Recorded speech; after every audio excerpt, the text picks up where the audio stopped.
Yes, guys, I'm Si. Welcome to Cardiff City World. This is the Breakdown Podcast, live on a Sunday evening. Welcome, one and all. Just having a quick check to make sure it's all working correctly. Looks good. Sweet. So we're just going to have a quick 45 minutes, bit of a catch-up, bit of a roundup of what's been an interesting week. And also, I was a bit out of the loop, really. I missed a lot of messages and texts last week where I was just very busy and whatnot. So we'll talk about some of that stuff, and we'll talk about some of the Cardiff City rumours, news, what not. So it'll be interesting to see what's going on, because it looks like there's some movements with Cardiff and different things. So we'll have a little discussion about that. If you've got any questions, you've got anything you want to discuss, then please do drop them in. Evening, Matthew. Evening, Slobber Road Blues. Reese, what's going on? I'm a little bit more with it today. Yesterday, I was so tired. I don't know if it was just like a release of adrenaline or just everything. But it was just like, it was a long week and it was very busy. And yeah, I just, wanted to make sure everything went smoothly on Friday, so a lot of work went into that, and obviously a massive thank you to everybody who helped out, whether it's Eat Sleep Media, who helped me out with some additional cameras, whether it was Cardiff City World Boys like Rob and Matt, and obviously my wife is a massive help to her with everything, and a few other people as well, Reese and Rodri and the FAW as well, Ian Gwyn Hughes and people. They were really helpful. And of course, big thank you to Craig Bellamy, who I thought was really interesting to listen to. And also, like, I could have literally just sat there and talked tactics and analysis and that side of it with him, because what came through immediately whenever he started to talk about that side of the game is, even in the short time he's been coaching an assistant manager and things like that, like, he's been a real sort of student of the game. He's picking up ways of doing things from different people. Clear as well, by the way, that he learned an immense amount from Gary Speed. And people forget as well, he played under some incredible managers as well. So look, the feedback which I got from like speaking to people on Friday, since Friday, is most people were like, I bloody run through a brick wall for him now. So, like, if he can get that same message across to the players, he's clearly wants to play a certain style of football. He's clearly going to use younger players as well and give them an opportunity. It's quite exciting. Like, it's exciting from a Welsh point of view, because if he can get like a room full of people feeling like that,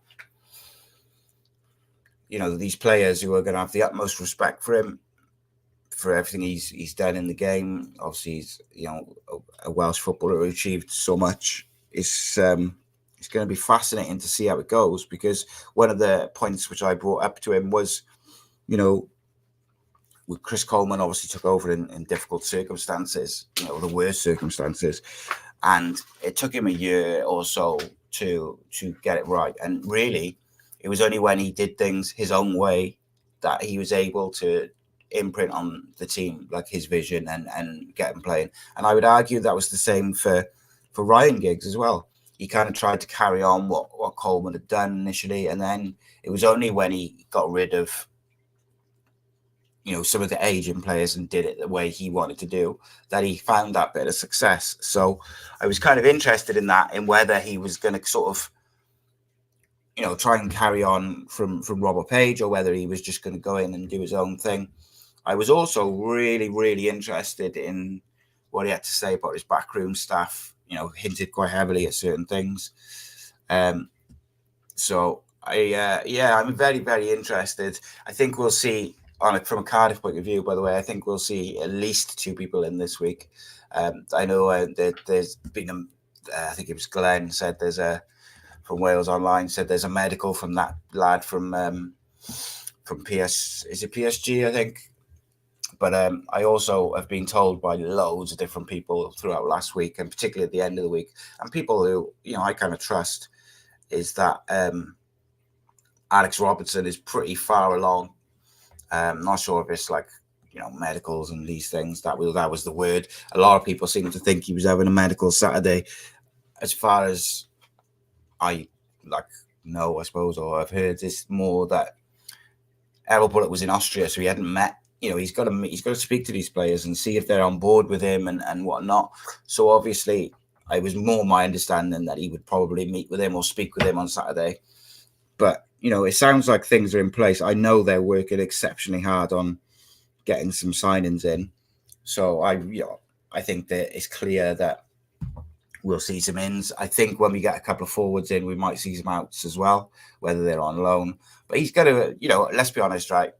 And I said this when we were first linked with Alex Robertson, is he was on loan at Portsmouth last year. Anybody who thinks he's not tempted by joining them is not going to speak to them and really consider going back there is mad. He had a great, successful season. They got promoted.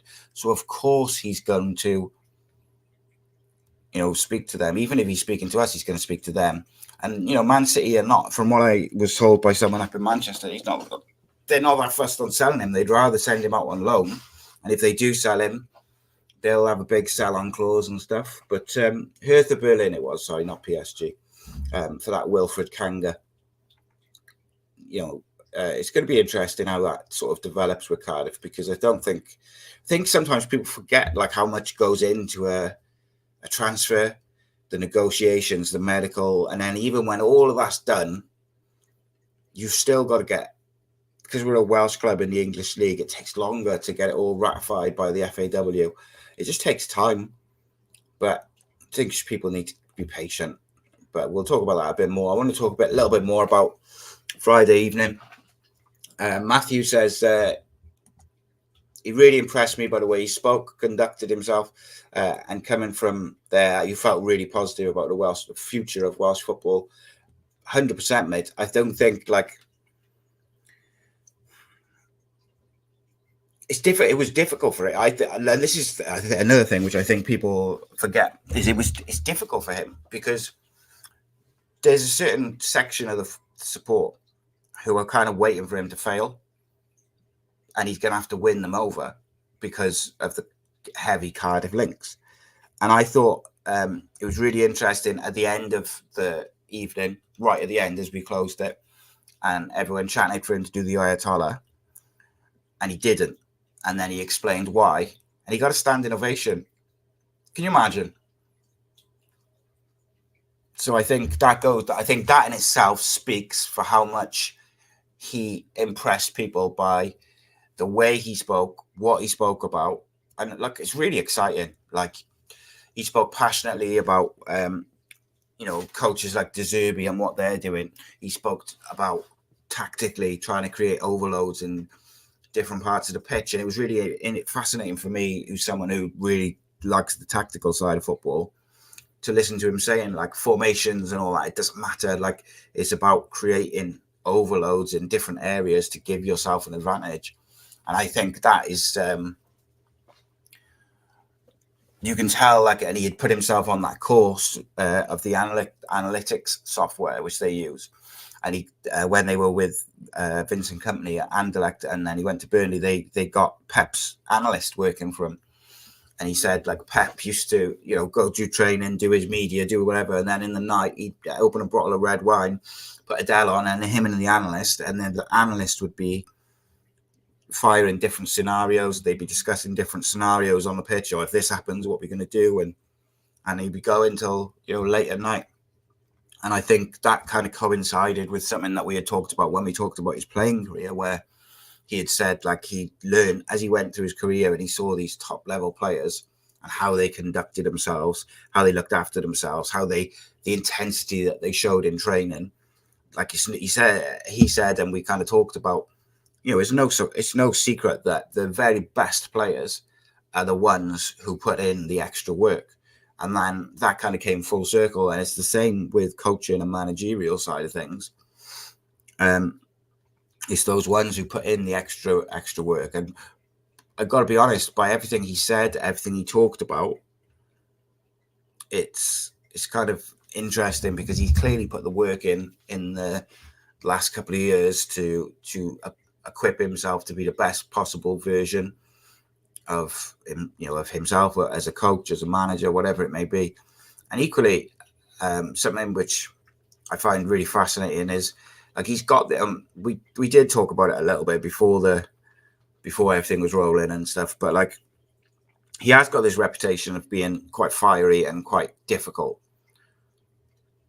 I gotta say, like, that doesn't come across at all when I was speaking to him, like, privately and stuff. Like, he's very, very chilled out, very relaxed, and I was very impressed by him in pretty much in every aspect. The way he kind of went about it, everything which he spoke about, everything, the way he was before, the way he was after. He literally, like, at the end, he even predicted it. Like I said, we were sort of discussing when to do photos and stuff, and I had sort of said we can normally do it in the middle. And he said, look, when I leave at the end, it's going to be quite chaotic. So let's just like do it then. And he waited and he stayed and he made sure everyone had everything they wanted, signed, photos, whatever it was. He made sure that he had time for everybody. And like that was by the way, when we were leaving, that was my first ever real experience of being right in the center of someone being like, not mobbed because it wasn't like that, but like lots and lots of people around you kind of wanting your attention. And it certainly opened my eyes to what people with, who are famous and these top level athletes, whatever, celebrities, whatever you want to call them, like the pressure that they're under all the time when they just go out and they get mobbed, because it could be quite intimidating. And I also wanted to say a big thank you to Dean, who came with Craig. Like, he was a massive help in terms of making sure everything was, smooth, and helped us with what we already planned and everything as well. And look, it was a fascinating discussion. I think he came across amazing, and I'm excited for people to see it and listen to it and see the clips and stuff like that.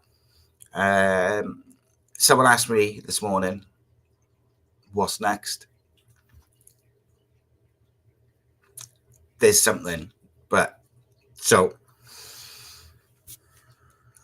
we've got something which is on a bit of a knife edge at the moment, and I don't know whether it's going to happen, but if it happens, it'll be like the perfect follow on from this.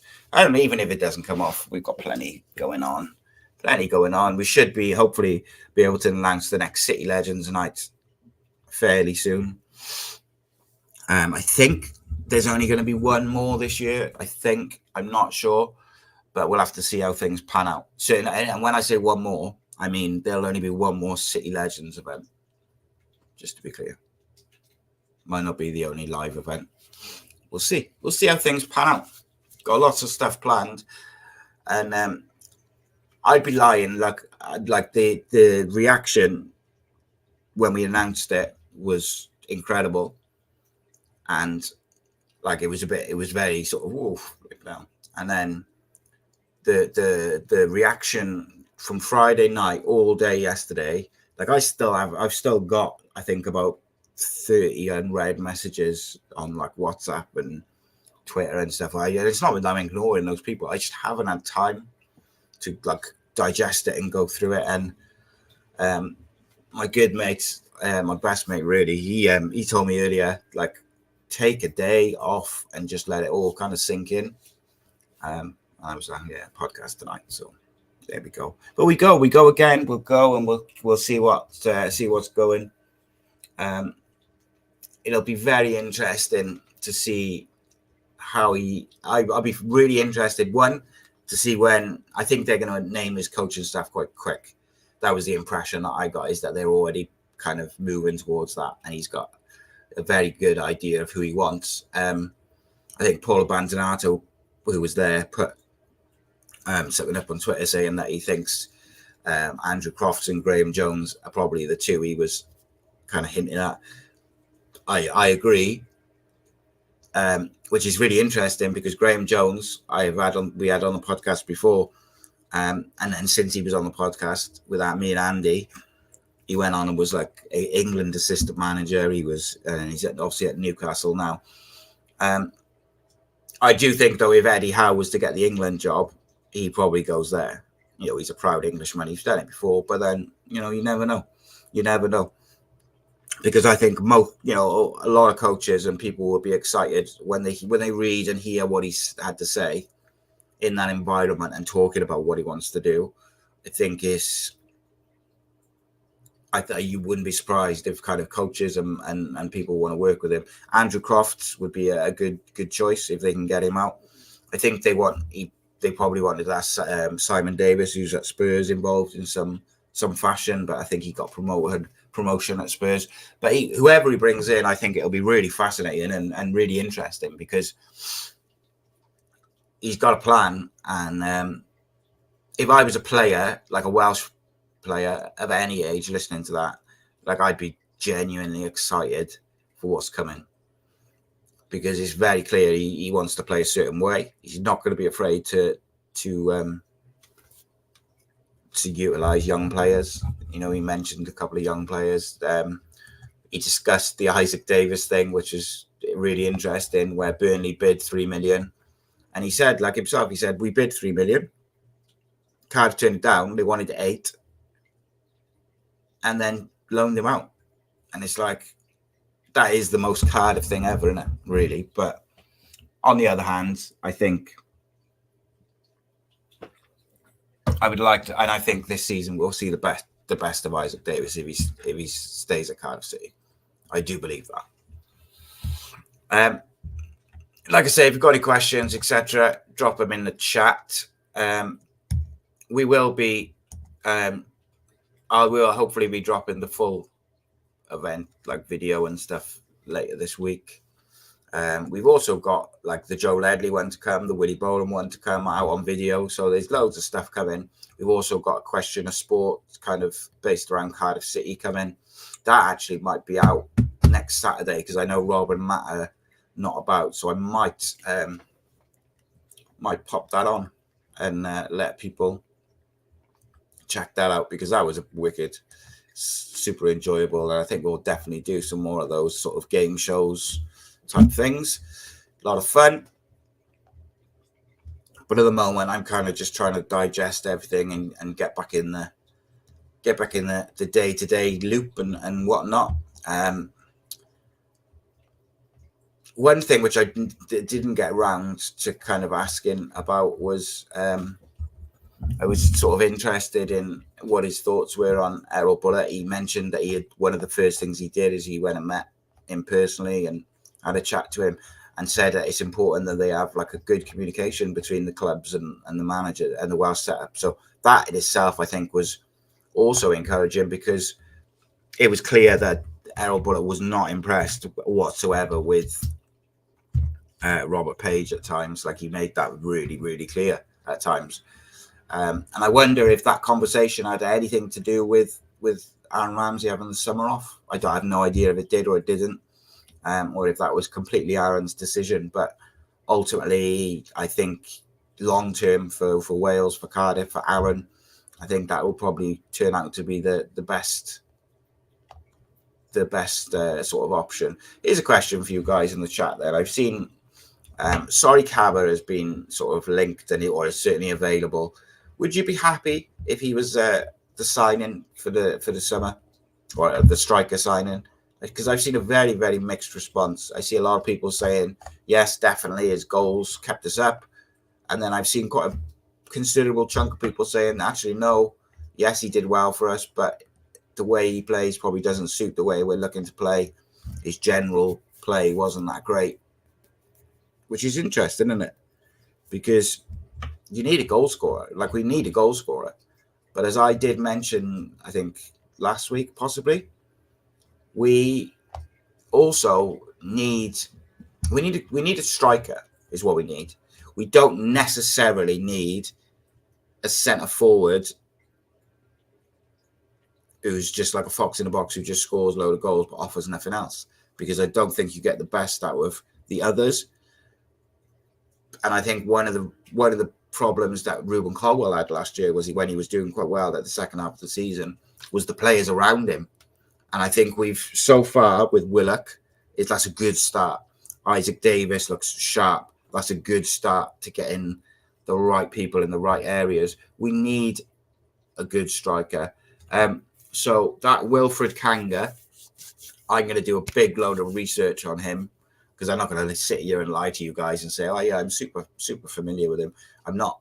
So I'm going to do a shitload of research, and I'll do a little video this week, like in the next day or two, and I'll get a little scout report up of what I think. People can criticize, not criticize, agree, not agree. It's opinions, but I won't just say something for the sake of it. Like, I'm not going to sit here and say, oh yeah, it's a great signing, or oh, no, he's nowhere near good enough. I don't know. So I will talk about it more in depth when I feel like I've got a bit more of a handle on whether he's up to it.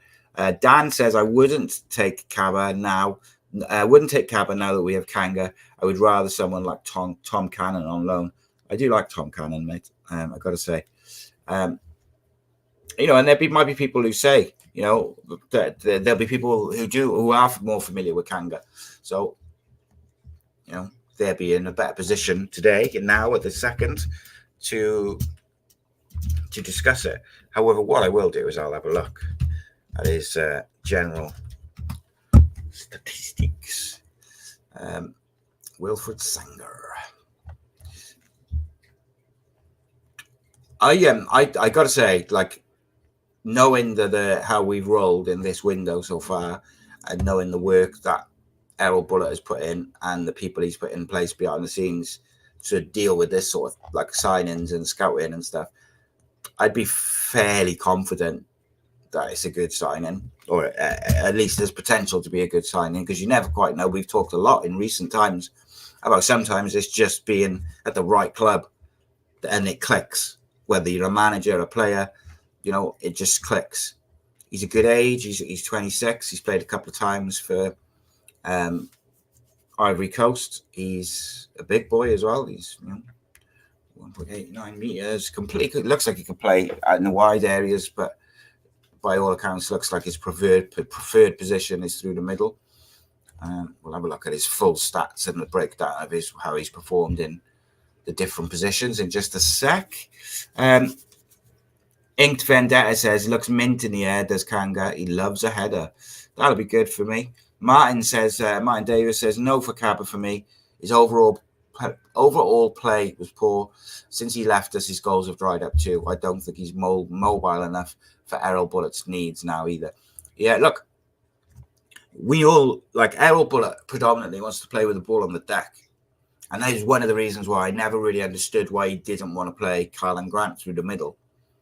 Because I always felt Karlan Grant was a better option than a Tete. And even Mate. I'm not sold on Mate, as people will already know. Watch regular. Like, I don't really know what he is, if he's a right winger or a centre forward. It's difficult, Yeah, my personal feeling with Kaba is I loved him when he was here, but I kind of lean towards probably not the right choice. Like, sometimes going backwards works, but in my opinion, not always, and maybe not this. So just looking at and again, I'm not like massively familiar. I'm just going on his stats breakdown. So as a centre forward, he's played 111 games and scored 37 goals with 9 assists. And then he's played 3 games on the right, didn't get a goal or an assist. 1 game on the left, 1 game as a second striker. So predominantly does his work through the middle, which is what we need. We'll get his FB ref stuff up as well now, so we can just have a little gander at his kind of statisticals. But look, I'll watch some footage. I always prefer the eye test. The stats, they tell a certain story, but generally you can kind of play stats to go with your agreement to a certain extent. But I mean, just looking immediately on FB ref, he's got pretty high percentile for things like progressive carries per 90 minutes, touches in the attacking area, progressive passes received is a good one. Like that would indicate from a statistical point of view that his link-up play is decent. Aerial duels won is high as well. Wins nearly, over, was it 64th percentile versus other people his age and position. Like I say, stats are stats. I would like to, before I do the proper look into him, I would.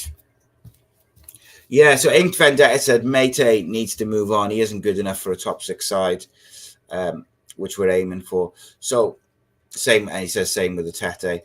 I've said this before, I would loan a Tete because I do think there's something there, which is kind of interesting to me. Like, he's got that bit of something, but like, let's be honest, if we want to push for the playoffs this year or be in and around the conversation, then having a Tete as your 9 is probably not it.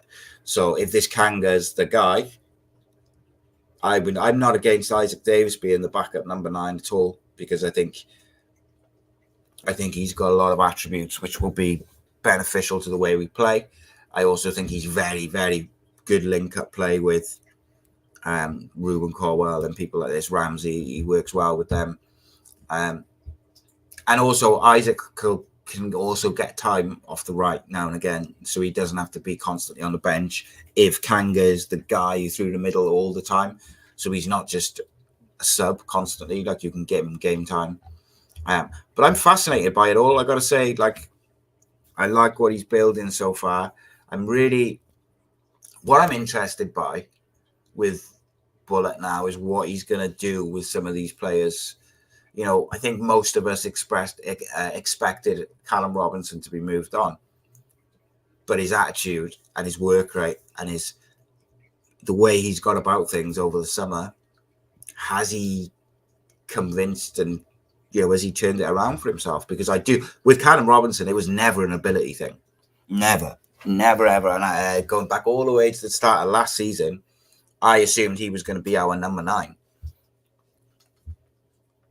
Didn't work out, fell out with a manager. And it's not very often you see players come back when they fall out with a manager and come back. So if he's done enough in pre-season and then he goes and performs throughout the season, then fair play to him, because that's not easy to do. And I think, Bullet showed a certain level of stubbornness in his selections last year. And what we seem to be cooking up is almost trying to get 2 players in each position. In some of those positions, it might be a younger option, but that's okay. Younger players are hungry. Younger players are raw. And sometimes when you need a goal, having a K Pacquiao who comes off the bench, or a I don't know, like a Joel Colwell, or someone, Conte, these players, they're not they're not robots. They haven't been coached to death by some players who are a bit older, and they give you that something bit of magic, that bit of difference, that bit of ambition, because they're just ambitious and raw and exciting. So I like the mix that he seems to be building. It's going to be interesting what he goes with someone, like Romeo Rinamoto. I think Romeo's probably gone. Rinamoto's a weird one, because I think he went on the tour because as almost as Romeo's replacement, as that kind of guy who can play a few different positions. But I don't see him being anywhere near the first team squad, like first game of the season. I really don't, because I think if we went in with the squad as it is now, right? Let's just assume, and we got this striker as well. I would say the competition is going to be Alnwick and Halveth. It's going to be Conte and NG on the right, and then you've got Chambers, McGuinness, Gutas, Fagan, Walcott in the middle. There's your 4 centre backs, and then you're going to have Jamali Collins, Joel Bagan, and Louis Giles as it stands. So I don't see Rinamoto getting in front of any of them, really. And then in the middle of midfield, as it stands, you've got Siopis, Eli King, Turnbull, roles. And then you've still got Wintle there at the moment. I don't expect him to be there. Joel Colwell. I think all of those players, and Tsunda, of course, is injured. He can play left back and centre back. So, like, and then you've got there's players in all like the positions that Rinamoto would fill in for. I think there's other players in front of him, so I don't really see where he fits in. So I think Romeo, Rinamoto, Wintle. I fully expected Robinson to go. I'm not so sure now.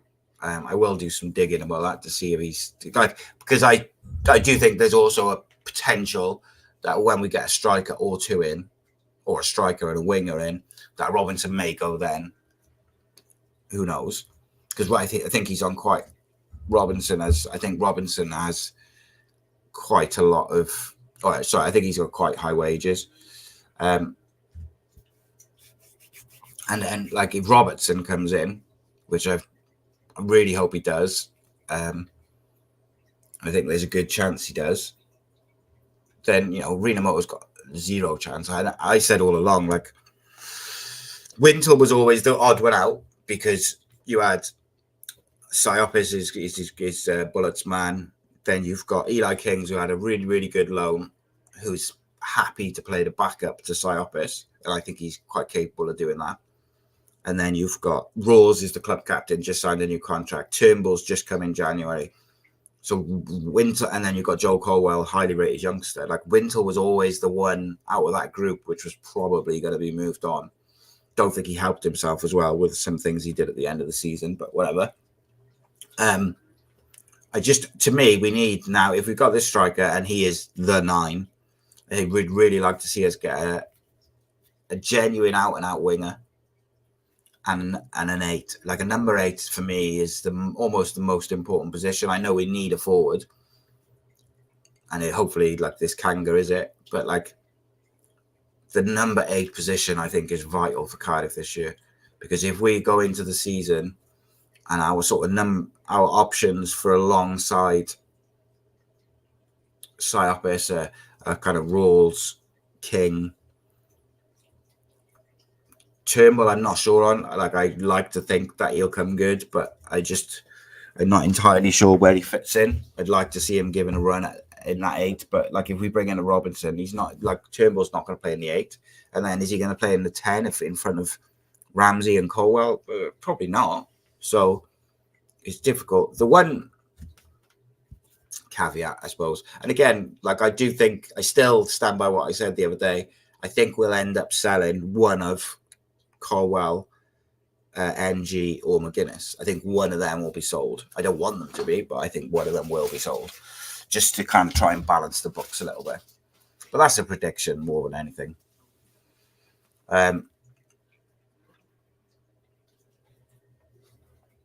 I don't think Turnbull will play in the 10. I can't. I don't think. I thought he looked really poor with his back to goal. Like, and maybe there was a bit of nerves in there. I just thought he looked better when he played deep. But it remains to be seen.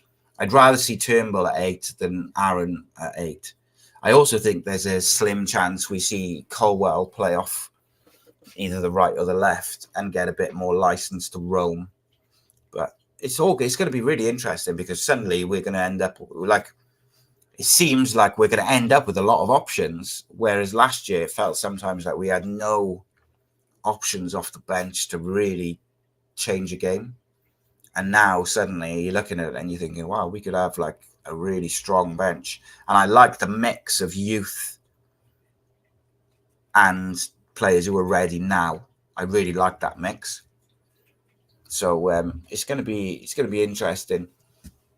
Yeah, Robinson, I think, is better as a 9 or off the left. I don't really like him in a 10. I think he looks best as a 9 or off the left. He's actually statistically is better off the left, but I could see him being a 9. Did anyone who watched the game the other day? I did not, because I was busy. But when Willock came on, did he play off the left or the right? That's something that I'm interested by. Someone can fill me in on that, because I heard he looked quite sharp. But because I know he can play both. He can play in a 10 as well. But I'm interested in where we played him I wonder whether K Pacquiao's at left wing. Thank you, mate. So that's interesting. That's interesting to me, because I've heard a whisper that Colwell might be playing off the right this year. Yeah, he looked real. From what everyone I've spoken to, like people who were there as well, said like he looked proper sharp and motivated and creative. What I don't want to see, which is like I don't want to see inverted wingers unless we're gonna have like. So I don't mind inverted wingers if you've got someone like K Pacquiao at fullback, right? I'm not saying play K Pacquiao, he's young, you've got to give him time. But what I'm saying is, like, the style of player. If you're going to have wingers who are going to drift in, same as if you're going to play Colwell off the right and give him license to wander, you have to have fullbacks who get up and provide width. Otherwise, you just get what we had last year, which is you have two wingers in like coming inside, which completely congests the number 10 spaces and just no width at all. And we look very easy to play against at some point. Whereas if you've got fullbacks nice and high and wide, let's use this as an example, right? Say you've got Colwell on the right, Ramsey in the 10, and Willock on the left. Okay. And then your two behind is Siopis, I don't know, and Rawls, or maybe Robertson, whoever. Maybe I like him. But if the two at the base of the midfield kind of sit, Ruben can wander, Willock is creating, going outside, inside. If they cut in, or if they drift in, and Ramsey can drop a little bit deeper, he's used to doing that, it creates like a bit of a triangle in that midfield, and you can almost have a box in the midfield, and then get the fullbacks overlapping.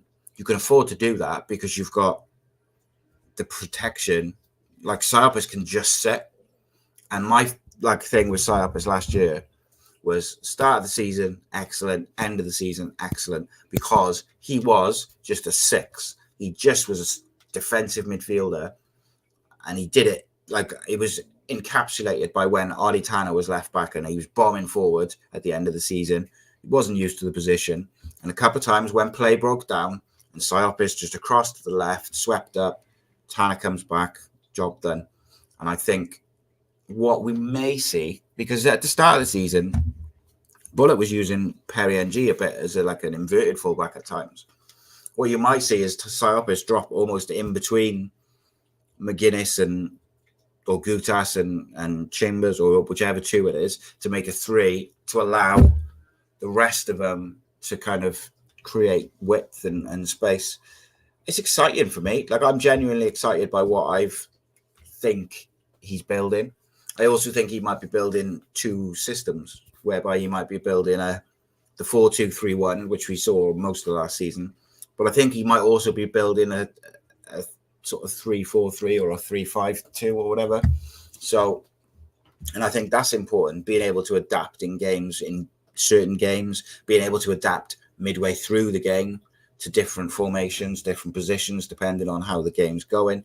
And if everyone understands it, I think that's important. So I'm excited. I've been this optimistic for a long time as a Cardiff City fan, but I think I can see what he's trying to build. And I just think it's important we get the right quality of player in now. I know people want to see signings, but I want to see Willock and Chambers is like the benchmark of quality. I don't really want to see that under that. Robertson would be a good example from what people are saying. Kanga is another one, but I can't comment on that too much because I'm not familiar, but I will be in a couple of days. So it'll be interesting who he brings in, because I do think it's important we get the right players. Let's have a look. Paul says, not sold on Howverth. I'd rather Alnwick as number 1. Reece says, same. Much prefer Alnwick over Howverth. I think,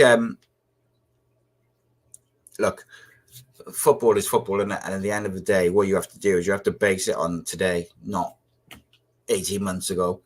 And I think when he came in, I thought it was a very impressive signing, and it made a lot of sense. He was championship proven. He is championship proven. He's very good, but he wasn't massively impressive for us when from January to the end of the season. And on top of that, Alnwick never deserved to be dropped. Now, I know he had an injury at some point towards the end of the season, but like Alnwick never deserved to get dropped for certainly not for Runnison. And I think it was harsh with Howworth. But you need like having two good goalkeepers, and then you've got, I would assume, one of Jake Dennis and Turner are going to go on loan. I assumed that Turner would be the number 3 because he was the number 3 and number 2 at times all season last year. So, but they took Jake Dennis on the tour, or he played some of the preseason games. I've heard a few people say they weren't that impressed with him, but you know, he's young. You've got to give him a bit of time. He's probably nervous and stuff. So look, Paul says, I think we'll score goals, but with the right combinations. One decent striker with Robbo chipping in and goals from Ramsey. Yeah, maybe. I find in the Robinson one really difficult to read, but again, I'll just say, because I was quite critical of him last year for off the field stuff.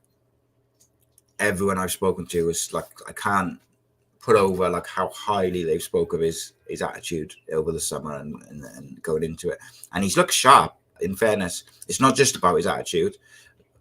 Whilst his ability was never in question, in pre-season he has looked good. He scored a few goals. Like, he's looked good. And like, we've got, like, look, if you've got options like him, he can play 9, left, right, 10. You've got Isaac Davis can play left, right, through the middle. You've got Willock can play left, right, 10. Colwell, left, right, 10.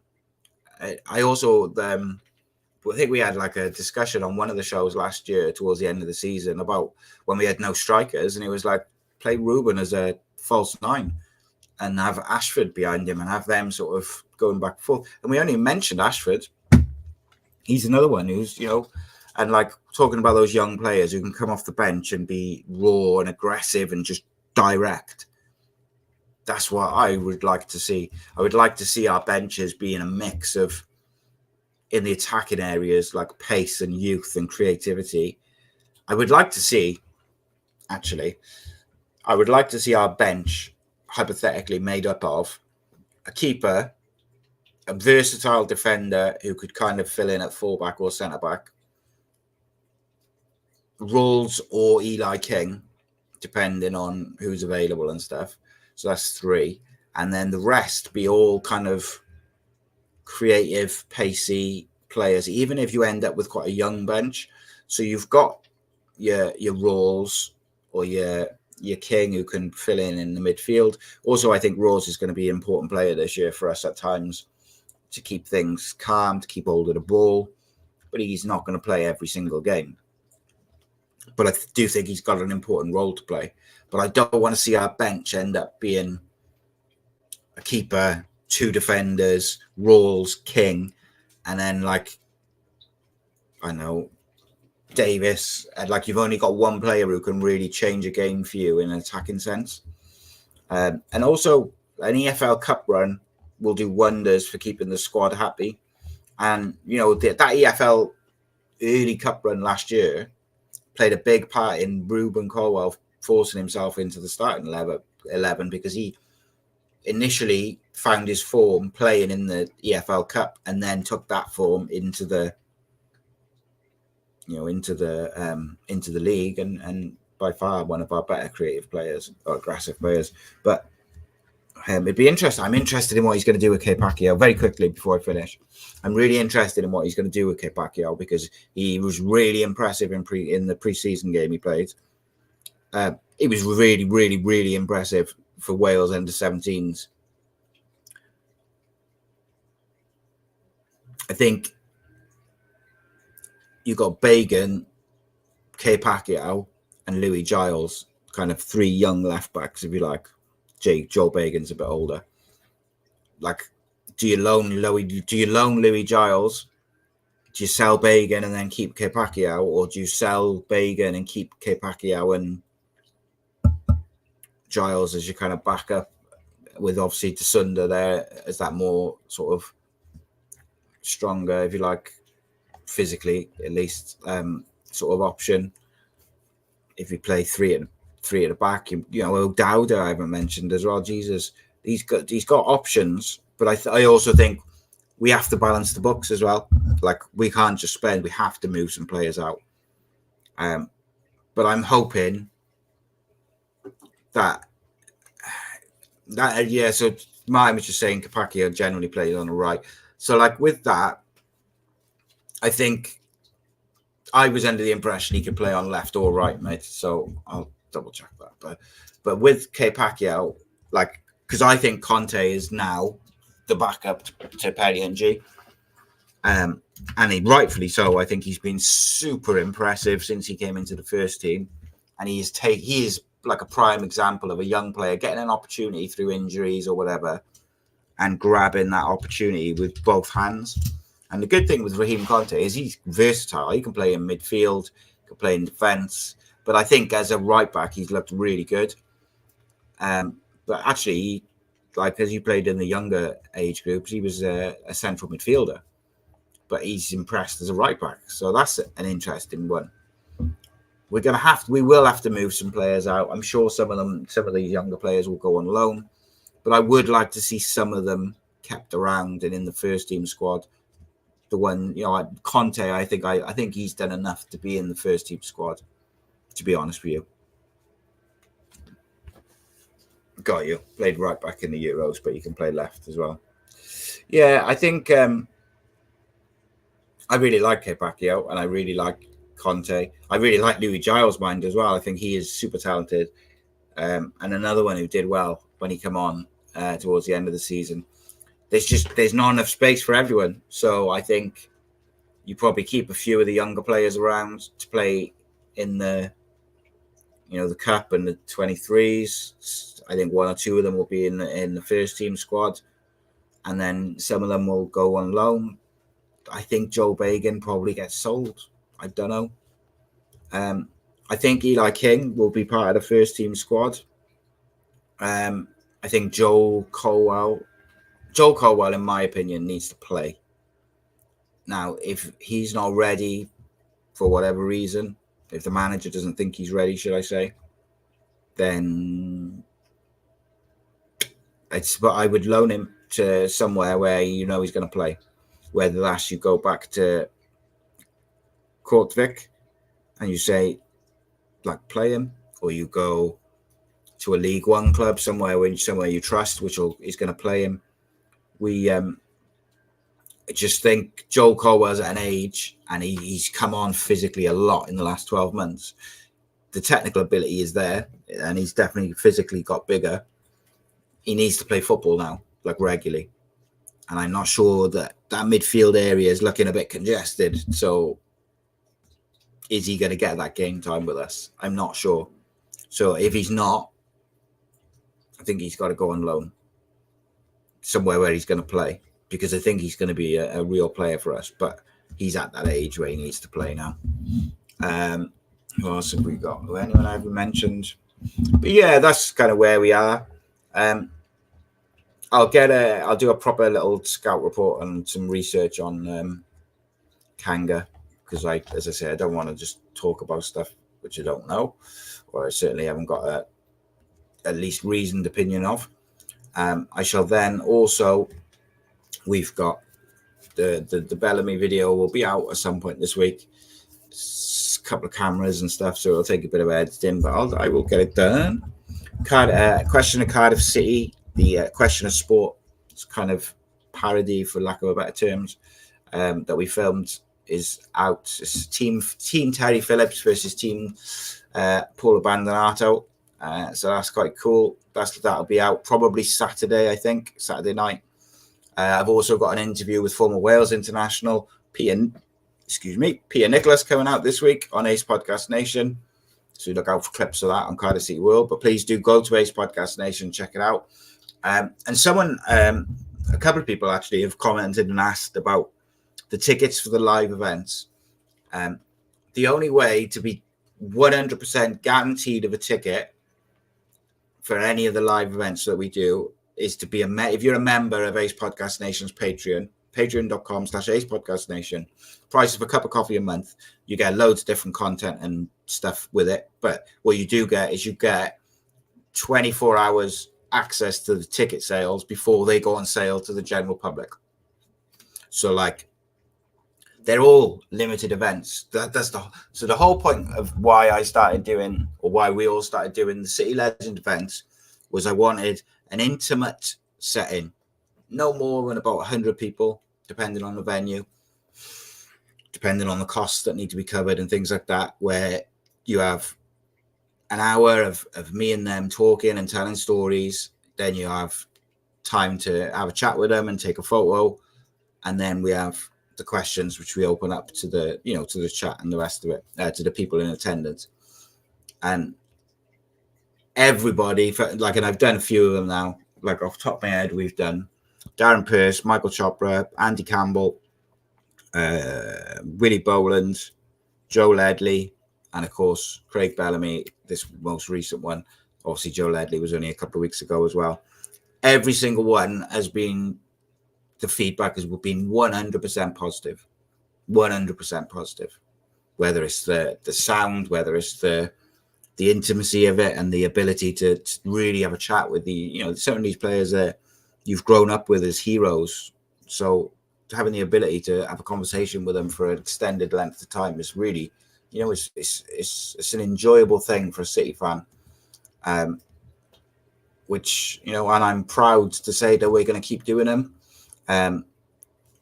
There's definitely going to be at least one more this year, maybe two, but I think one, because I'm trying to work on some other stuff as well, which will be very special. One of them will be very special for Cardiff City fans.